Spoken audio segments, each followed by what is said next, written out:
Stamponiedo, e questo è stamponiedo. In sardo se analogia si acropettanza, ma questa è una sola che do incropettanza, no?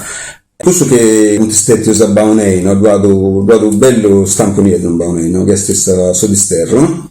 Praticamente questo ha una voragine dinanzi, una voragine del gol, questo ha lo stampo che è nieddo, non si vede nieddo, è starto mi pare 300 metri, no? E questo è come un stampo nieddo, nel senso che non riesci nulla, poi quando uscirà di sì questa cosa, che lui sei in basso, Tepisi lanciare una verga, per esempio, a una velocità talmente immanna da cioè non riesce ad andare a superare questa forza gravitazionale e andare a vincere da su. E questa propria cosa è lo stampo nieddo, una regione del suo universo, accanto praticamente quando voi sili, no? Questa velocità iniziale che lui depedonai a un oggetto e diventa più manna questa velocità di questa voce.